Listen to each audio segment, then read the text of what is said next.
সবাই অবগত আছেন গীতারানী কর্মকার উদয়পুরের যে কোভিড ইনফেক্টেড যে পেশেন্ট আছে ওর ক্লোজ ফ্যামিলি মেম্বার যারা ছিল এই 17 জন গতকালকে যেটা টেস্ট হয়েছে রাত্রে সবাই নেগেটিভ এসছে। তো মহিলার আজকে টেস্ট নেওয়া হয়েছে। এছাড়াও জিবিতে হাই রিস্ক কন্ট্যাক্ট পার্সন যেগুলি ছিল এগুলির 17 জনের আজকে টেস্ট চলছে। তো আজকে রাত্রে নাগাদ 17 জনের রিপোর্ট আমরা পেয়ে যাব। আমাদের কিট আমাদের আরও 5000 কিট আগামীকালকে আসবে না,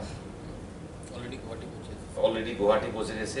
আর সাফিসিয়েন্ট পরিমাণে গতকালকে সিএম যেটা টুইট করেছেন পিপি এটা 2500 বলেছে, এটা 3500 আসবে।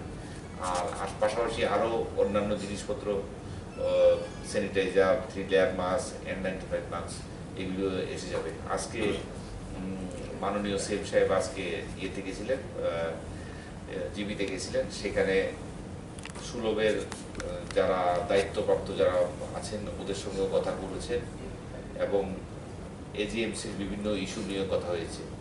তো আজকে ওনার ডিসকাশনে যেটা বেরিয়েছে তাদের টোটাল 250-র মতো লেবার আছে, কর্মচারী আছে, তারা 3 শিফটে কাজ করে। তো আজকে সেকেন্ড শিফটে 108 জন রিপোর্ট করেছে, সকালবেলা করেছে 68 জন।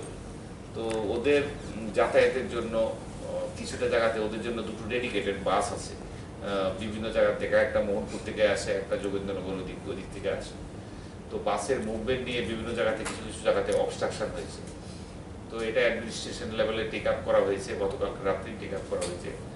যোগেন্দ্রনগর আড়ালিয়াতে বাসটা থামতে গেছিল, ওইখানে এলাকার লোকজন বাধা দিয়েছিল।